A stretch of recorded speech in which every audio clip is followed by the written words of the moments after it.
Hey kids, you're about to listen to a comedy podcast. That means that none of this is medical advice. If you need medical advice or medical care, please contact your doctor. Welcome to the Jock Doc Podcast, where we discuss fitness and health and how to incorporate our modern understanding of science and medicine into our daily lives, but without it being so boring. I'm your host, drlondonsmith.com.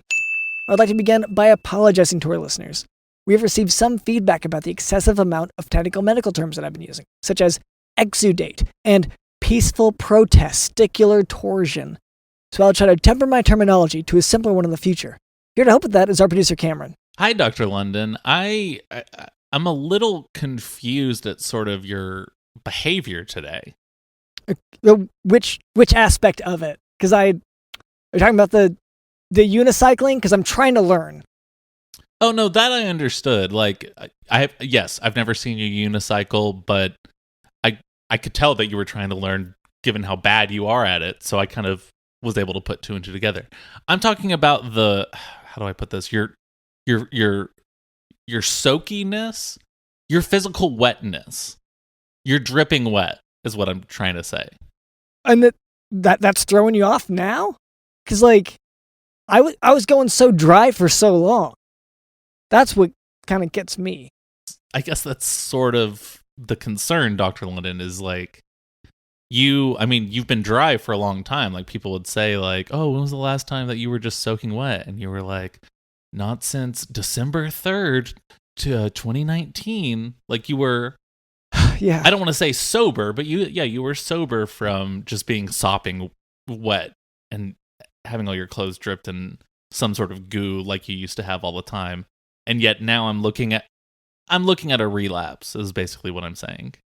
Well, and the problem is I don't know what you're relapsing into because you've never explained. Out of the many, many times I've seen you covered in goop, I can't call it water. It's not. It's thicker than water.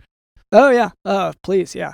So, and I get I feel like the podcast isn't really the place for it, but yes, I tried bathing in Jello once, and which everyone does at some point. Oh gosh, when I was a kid, I mean, yeah. Okay. Trust me. Yeah. So for me, I started experimenting with how does it have to be Jello? Can it be jelly? And where's the line? And eventually what I found was that if you put enough stuff in it, just crazy stuff like conditioner for hair and Caldera Lab products. Sure, yeah, like skin products, yeah. Yeah. And then you sit in that. Oh, then you're really dripping. And so I guess yeah, it is. Oh, okay. Okay. So the amount that you're dripping is the goal? Yeah, is that not clear? It's that drip.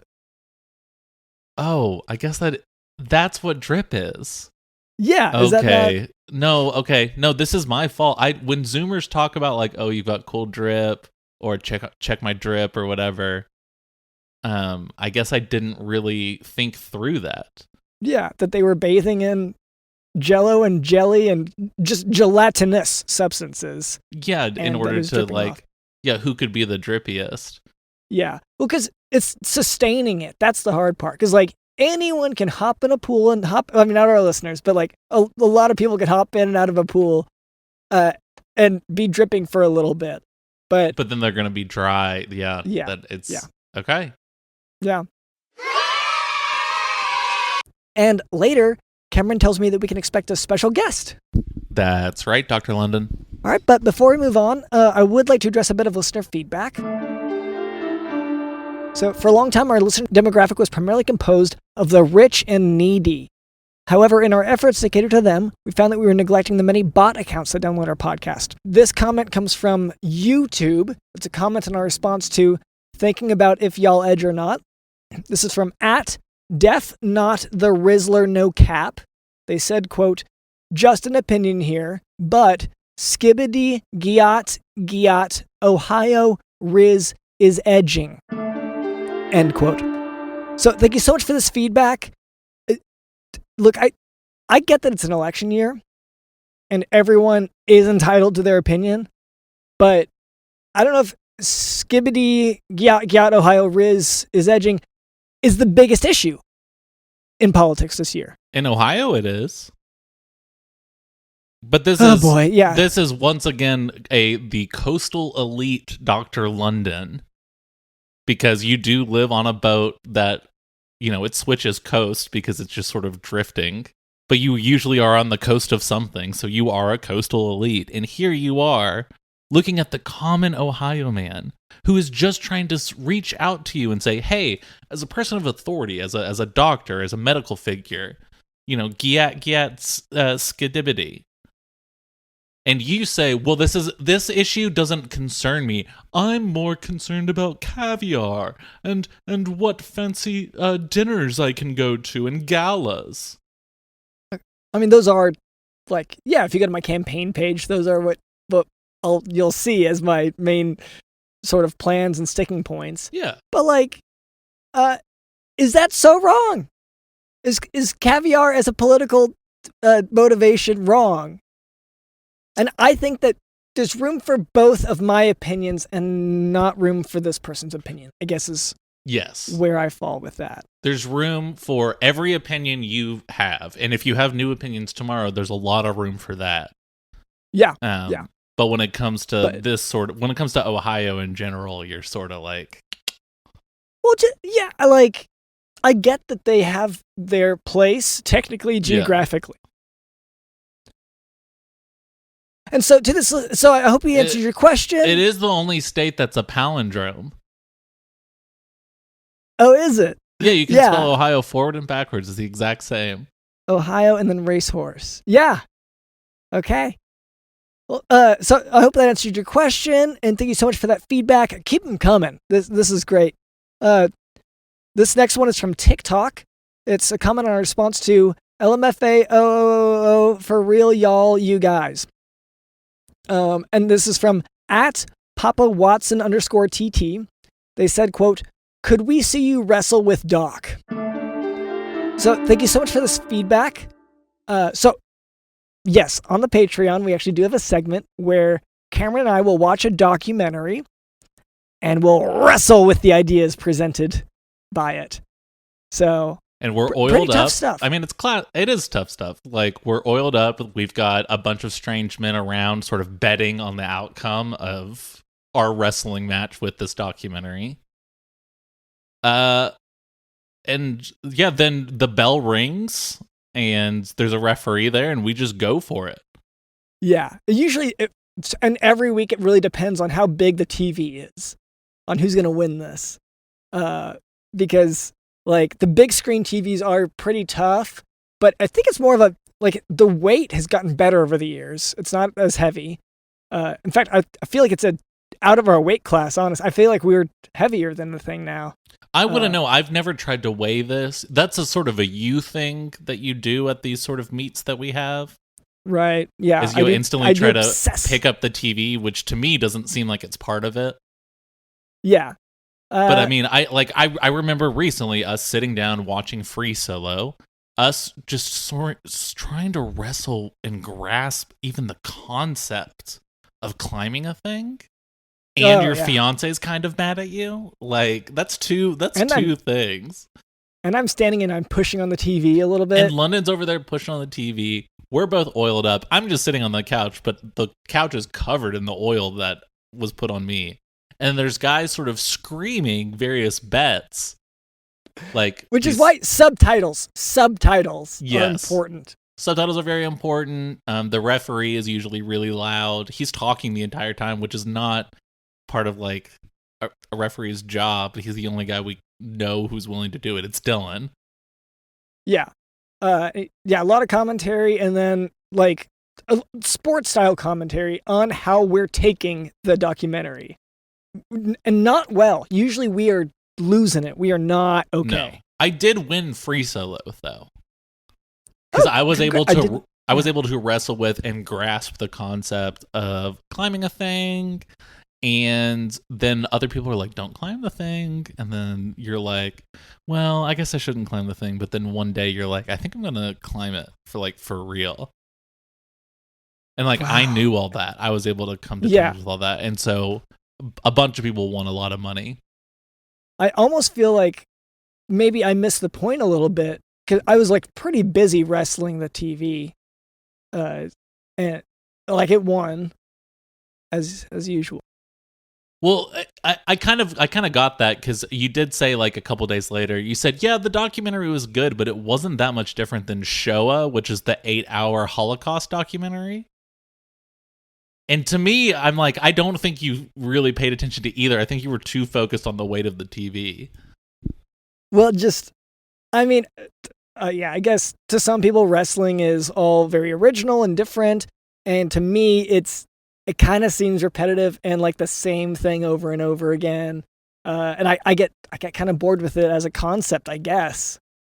But yeah, that's just our difference of opinion on it, I think. And I think it's okay to have a difference of opinion on that. Oh, that's art. That's art. Yeah. So I hope that answered your question. And thank you so much for that feedback. Now for today's medical topic, renal amyloidosis. So renal amyloidosis is a condition in which amyloid is found in the kidneys.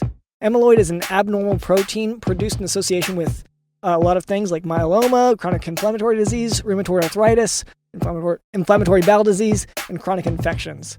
There's also a primary form of renal amyloidosis in which the protein is produced for unknown reasons. So apart from those diseases I mentioned, with the kidney being the primary target of the protein. Okay, so the most accurate test for renal amyloidosis is with biopsy, which will show green birefringence with Congo red staining. Okay, and then on sonogram and CT scan, renal amyloidosis will present as large kidneys because it's got this buildup of the protein in it. And this, when you say the kidney is the target, this is separate from my individual hobby, which is sort of setting up a William Tell situation where I try to shoot an apple that's sitting off of a kidney. It's in practice. In theory, I think you get kind of close. Yeah. But I think in practice, it's wildly different. Okay, that is making sense to me. Because, yeah, when you say, like, okay, we're targeting the kidney, I'm like, well, yeah, I do that all the time when I'm trying to do my, like, I put the apple and I've got the bow and arrow. But okay, we're good. Yeah. I wish you wouldn't do that to my kidneys. Okay, and do you have access to other kidneys, or? I almost feel like that's not my job in this scenario. Like, so you're saying you don't want a job at all? Okay, you just want to be lazy and sit on the side. Okay, no, continue your medical lesson. I get it. Okay, so treatment of renal amyloidosis is control of the underlying disease. So, of course, with that other one we mentioned, if it's primary, then there's no particular one. So, like, there's no primary disease to control. You can use melphalan, prednisone, or bortezomib, or whatever you use for myeloma, and then patisiran and tafamidis are also ways to treat amyloidosis. So bear those in mind. But once again, it's a lot about treating the underlying illness. Like we said, there are a lot of chronic diseases that have amyloidosis as a part of their clinical syndrome. Yeah, which is not dissimilar to my situation, which I'm dealing with the underlying desire to shoot an apple off of something. And yeah, I guess I could shoot it off of someone's head. Is that what you want? You want to risk someone's head instead, Dr. London, instead of just your kidneys? No, and just to get ahead of this here, I don't want you to shoot my head. Okay. Okay. I'm coming around to the fact that you just, again, don't want to do anything and you just want to be lazy and sit on the side. Yeah, and like maybe just keep educating with medicine. Like, I get that you got this carnival you want to put, this menagerie, this circus that you want to put on, and it all starts with a good archery thing. But it just, I feel like the approach that you have is you got the bow and arrow, and now you're just trying to shoot something, and the only thing you can think of is my kidneys or possibly head. It's the apple above those things. Just because I'm hitting the kidney every time I try to shoot at it does not mean that that's the goal. Okay. Maybe, and this is just me presenting, maybe you should just try it with just the apple for now. Interesting. Okay, so that's like a reverse William Tell. Okay. Subversive. Interesting. Edgy. Okay. Okay, I'm so glad that's your take on it, because it's the way you were doing it made me uncomfortable. I'll just go ahead and say it. Yeah, but you were uncomfortable after you were shot, but then hospitalized and then taken care of by doctors, which are like your brothers. Yeah, no, a lot of them are. Okay, well, let's we'll shelf that for now.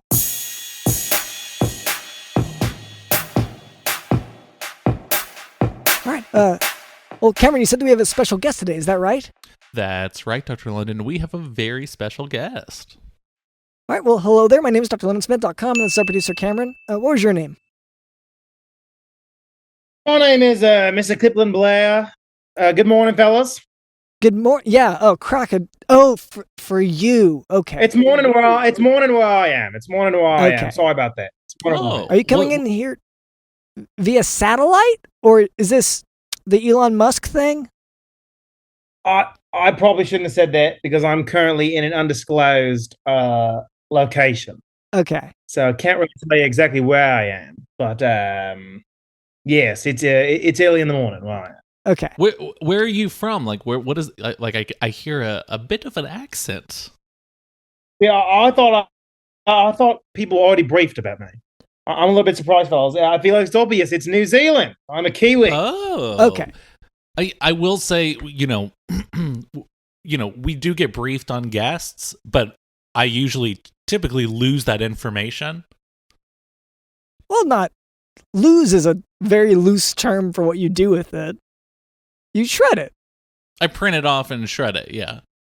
You shredded my information? Well, I don't want any sort of like identity theft situation to happen on my watch. So even the fact that guests send me their information at all freaks me out. Anytime I'll send an email to a guest and say like, "Hey, come be on our show," blah blah blah blah, and then when they send me back their information, their name, where they're from, I freak the fuck out. I usually break my laptop. But before I do that, I print off the email so I can shred it. And that's the situation we find ourselves in today. And my new laptop has not arrived yet. I see. And Doctor, do you share the same panic when you receive this kind of information? Well, no, Cameron's a producer, so he's the one who gets the info. But what I get to say is, wow, you're so shredded.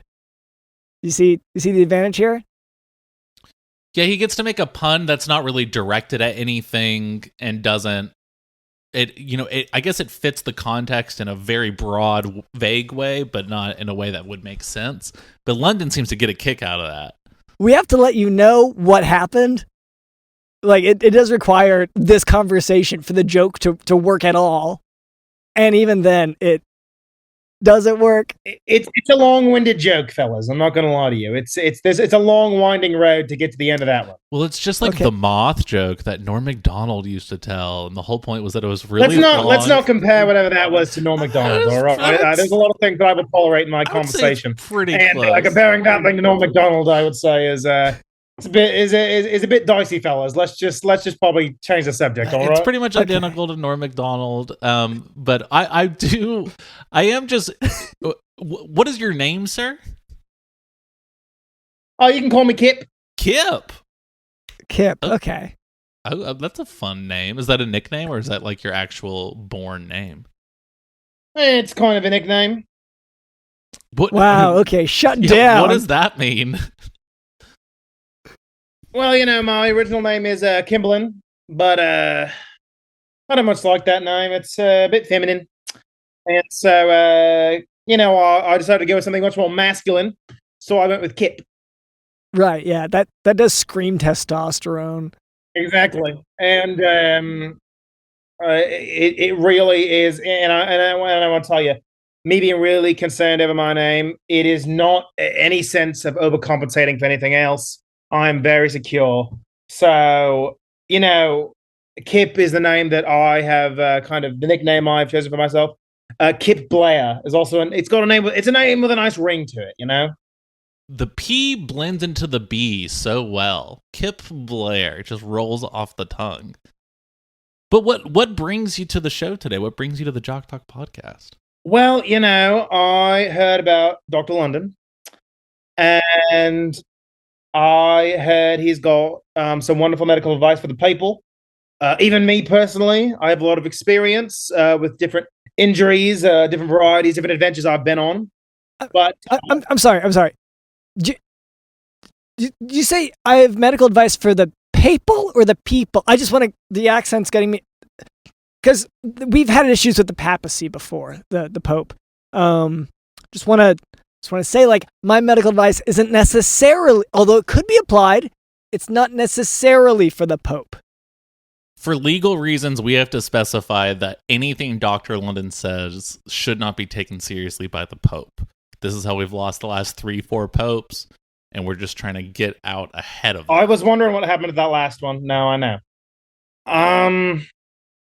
Well, I was so here's the thing. Here's the confusion. Here in Australia, we speak the beautiful Queen's English, but with a wonderful twang. We have mastered the English language. And you Americans, you don't quite understand how to speak English like a winner. And so when I say people, you immediately see it as you were a little confused there. And so I understand, but this is how winners speak. Okay. Sorry, you just said you're in Australia, but you're a Kiwi. Is that, from what I understand? Well, my mom's Australian, but my fruits. dad's from New Zealand. It's a bit of a concept there. Right. You come from a multi-ethnic background. Spent a lot of my time in Australia and immigrant family. Also 1/10 Jewish. Just want to throw that out there. And lots of different things. Got a little Scottish in me. So yeah. Oh, you're a real mutt, huh? You could say I'm a regular Scooby-Doo. Yeah. Diversity higher. But so you said that you have a lot of medical expertise on your adventures. That sounds kind of interesting. What are you referring to? What are these adventures? When you do as many amazing things as I, and you have gone to so many exotic places and had so many adventures, occasionally the danger and dare and do arrives, and small injuries, as rare as they may be, as a person like me who often comes out unscathed, but even sometimes I can get injured. So those injuries occur, and then you have to deal with them as they come. What kind of adventures are we talking about? Because I gotta assume that your injuries are different than mine. Would you like me to answer that chronologically? How much time do we have? I see you did bring pamphlets. Okay. Wow. I'm glad you came prepared. So, okay, I'm seeing the first page. This is you went spelunking. You went into a cave. Okay.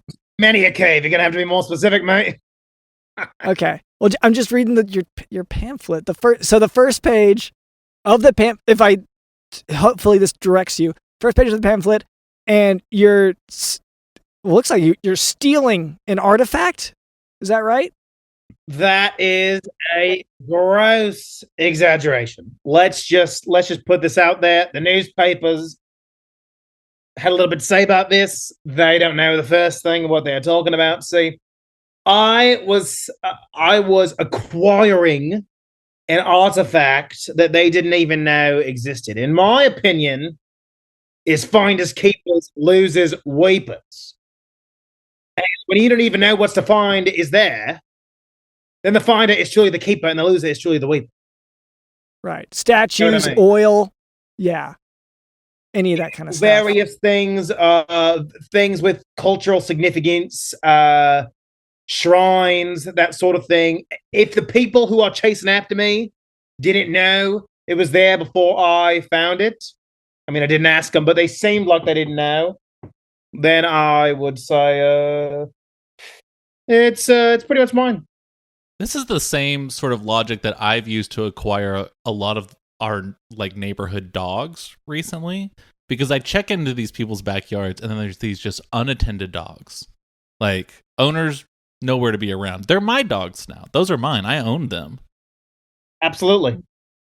We'll knock on the front door and we'll be like, hey, do you know you have a dog?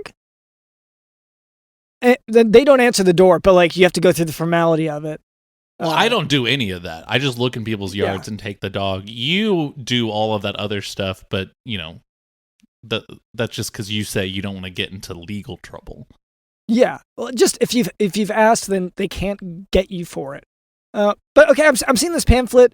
You mentioned the people who are after you, which that's all new to me. But I do see. Is this like a selfie of you being chased? Like, I see some people running behind you here. And that's okay. And you're some sort of golden temple. Well, when you're in a situation as epic as I get into, you got to let the gram followers know what's going on in your life. I mean, how many people are doing this but me? Not many. And it's really me, and probably, Jeff Bezos on the weekend. I've seen him in these kind of places a couple of times. And, I owe it to my devoted fans. Well, I'm up to 200 followers now. It only took me a couple of years to get there. And so it's growing. It's growing. It's just weird because at least in this photo, it's almost like a Harrison Ford lookalike running behind you. And like, which running behind me? I thought you were talking about me. Well, whoever's chasing you is dressed kind of in that sort of way. I guess I'm just wondering. What are you trying to say, London? Purely coincidental. Indiana Jones.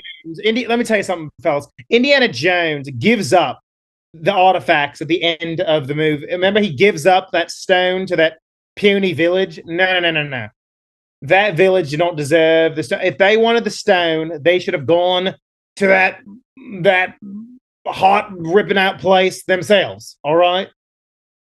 He deserved the stone. He should have taken it. What do you do with all this, the treasures you find, like as a treasure hunter? You post on Instagram? Sometimes they are more private. They hang out in my private collection. Sometimes they go to the highest bidder, and that happens on eBay. And it's a very exclusive thing. Okay, well, I've used eBay before, so like not to. Yeah, I would say like maybe London and I aren't treasure hunters in the same way that you are, but we have both used eBay.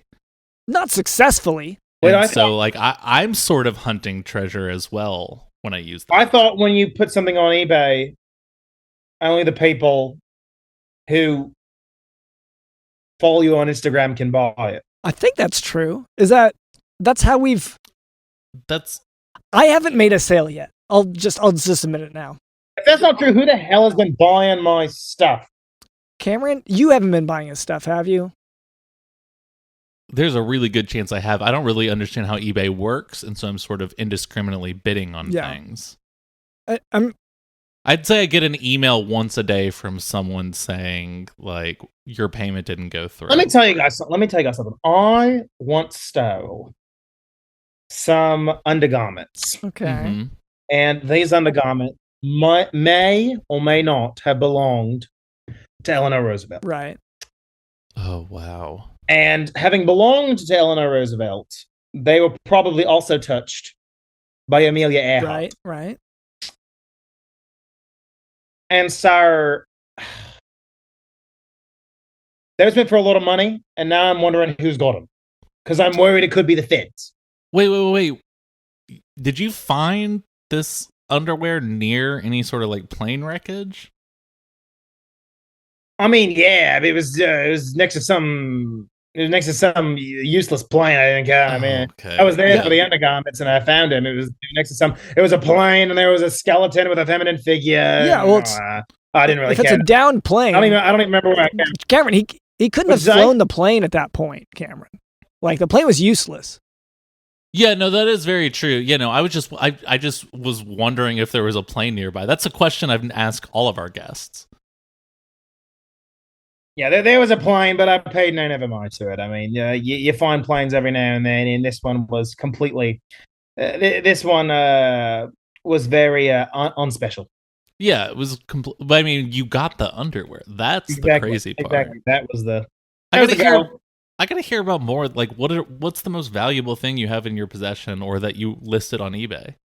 Not gonna lie to you, the underwear's up there, but it might not be number one. Number one would have to be. Let me think about this for a second. Oh, I know.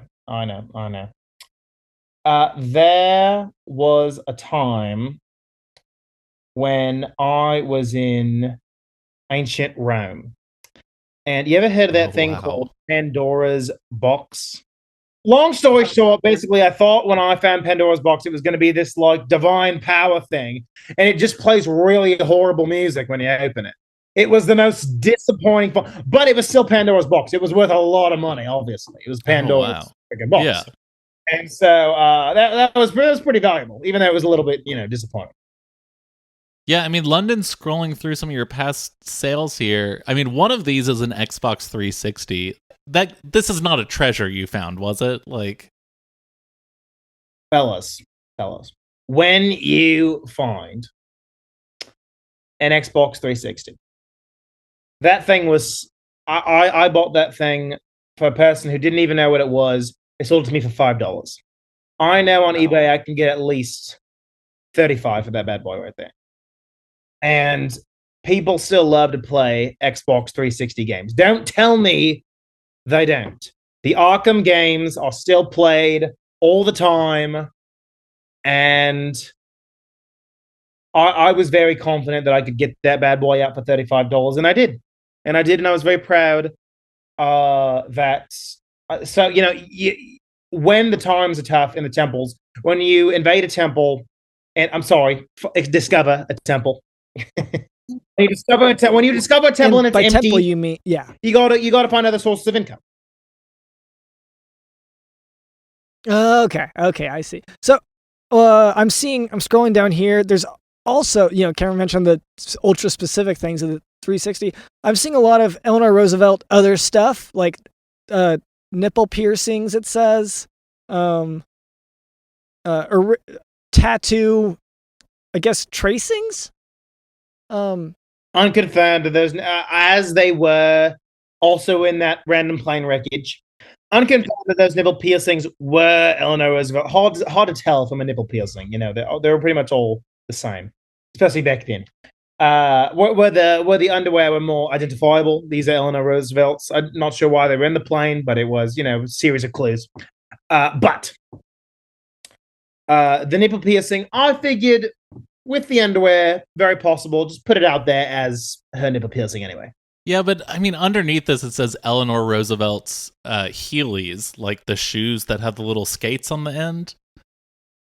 I think it seems sort of like you're just attaching Eleanor Roosevelt's to random products that you're trying to sell on eBay.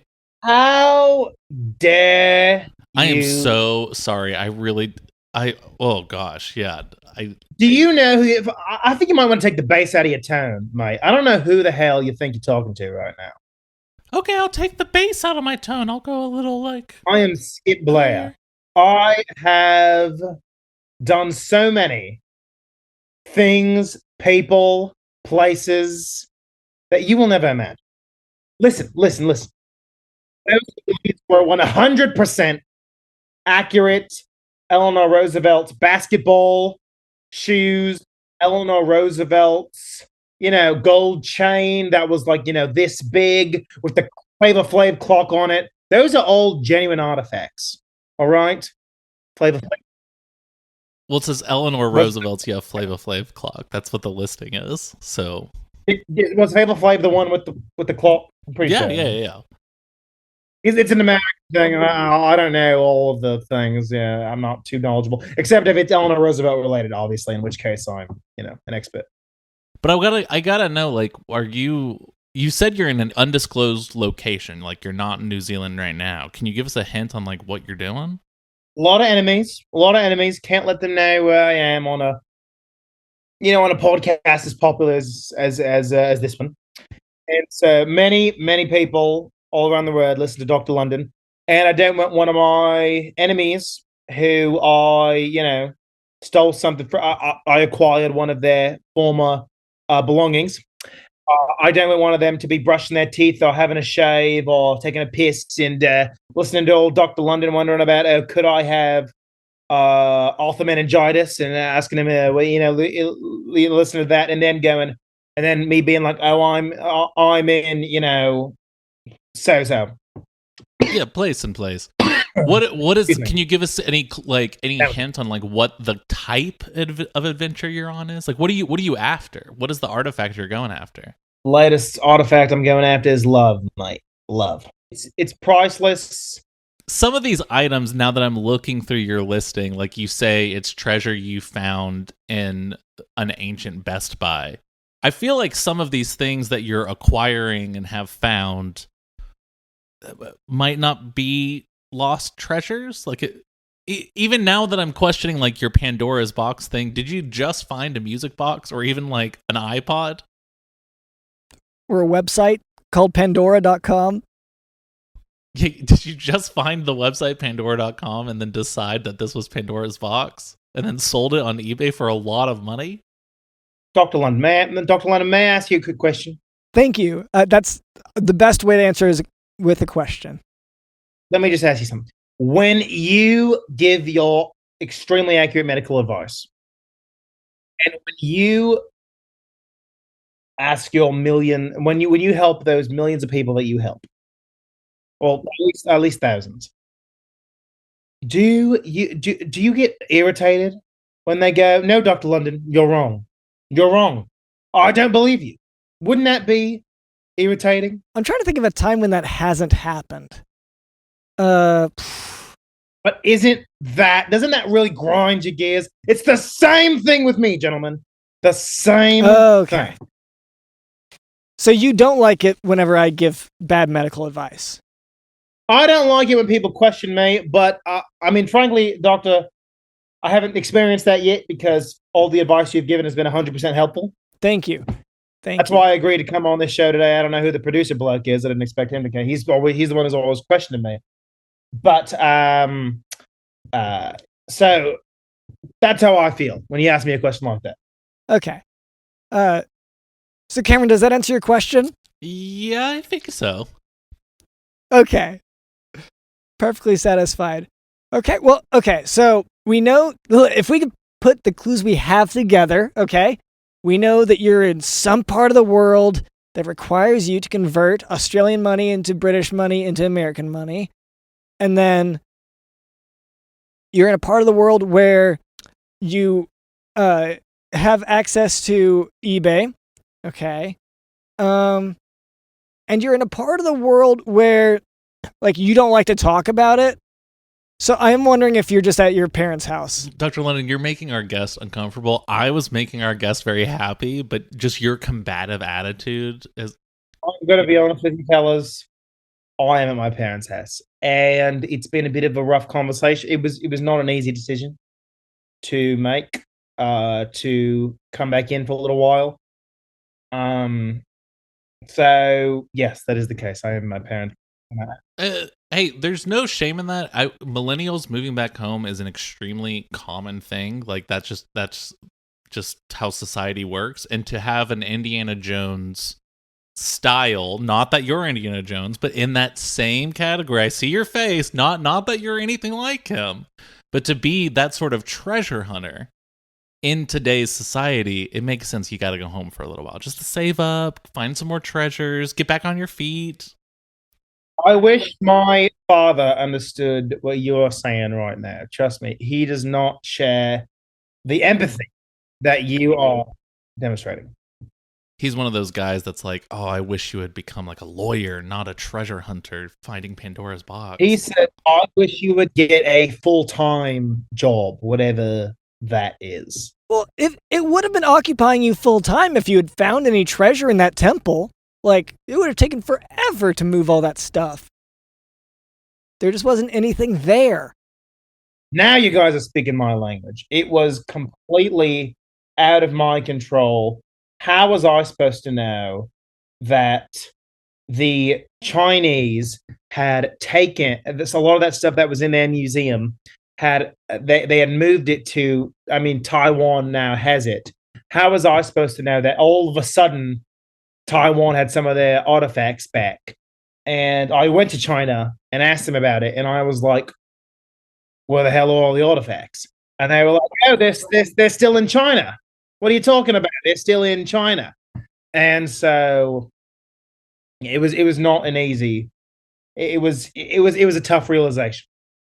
Because that was the ancient temple the lost ancient temple that you were exploring was a Chinese museum. And you were going in there and finding artifacts. The Chinese museum is very old, okay? Oh, okay. Yeah. It's got lots of shrines. It's basically a temple, okay? What is the difference, really? I mean, it's basically a temple. You see people in there, they're taking pictures, they're like being real quiet. They don't want to touch. It's a temple with air conditioning and a water fountain and a snack bar, okay?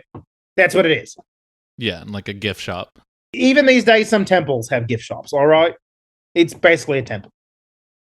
Oh, yeah, no, for sure. And it's, a lot of people harp on the idea of like, oh, you shouldn't have money, mixed in with the stuff. You shouldn't have money changers or gift shops or like charge people exorbitant prices just because they're at the temple where they're, seeking spiritual healing. For you, like, you're gonna sneak into the temple and take stuff regardless of what gift shops are there. So gift shop or not, I'm taking it. That's exactly right. That's kind of it's a new motto that I've recently thought about, so I'm glad you brought it up. And in fact, if a place has a gift shop, I'm more likely to take it, I think, anyway. Just because, I mean, does God want you to pay to go work? Not really. Not in that situation. And I find it particularly irritating when you have to pay to go to a spiritual place. And so I'll take an extra thing if I go. Like, if I go to a temple and I take an artifact, but I see that they have a gift shop, I'll just take someone's iPhone charger while I'm there. Why not? Because I'm just extra pissed off, A lot of phone chargers. It looks like a lot of phones. It says needs to be reset. Yeah. Or I'll take a one AirPod. One of the eBay listings, you are listing your virginity.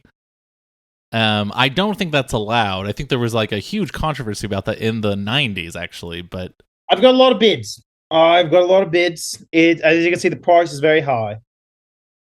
And yeah, it's up to what, $723 now. We're getting up there. And we have a lot of bids, and I figured, what a better way? This is better than OnlyFans, in my opinion. Let's just see who wants it most. I feel like that is a high note to end on here, because you brought up some very good points. You're the only supplier of Eleanor Roosevelt's undergarments on eBay. Her nipple piercings potentially unconfirmed. The only supplier of his virginity. No one else can offer that. I mean, I haven't looked around enough on eBay. I don't know if that's true. You haven't comparison shopped. Okay, yeah, that's true. I haven't either. And I just want to mention to all your viewers, we are going to have a sale on that at a certain date, TBD, but that's going to go on sale soon. Is there a buy it now for that? Dr. London, you're overstepping a little bit. I'm not going to lie to you. Okay. No, I do feel I felt that way too. Okay. Well, thank you so much, Kip, for being on. And Kip Blair, just one of the more, once again, like I feel kind of effeminate trying to say your name in a gruff voice because it's such a strong name, and just rolls off the part of the mouth that says it. Is there anywhere that our listeners can find someone you're a fan of? Are there any comedians you like? Well, there's one feller. His name is Trey Murray. He's LA based. Not a bad looking fella. And he's got a little bit of talent. There's not that much talent left in Hollywood, and so he's got a little bit out there. And so his name is Trey Murray. You can find him on Instagram, Red Ranger 77. I think it might be Red Ranger _77. I don't pay attention to it too much, but Red Ranger _77, and you'll find him. And he's one of the few people left out there who know how to do it. So, all right, well, go ahead and look that up. But thank you again, Kip Blair, for coming on. Thank you to our producer, Cameron. Thank you to Digital in the House.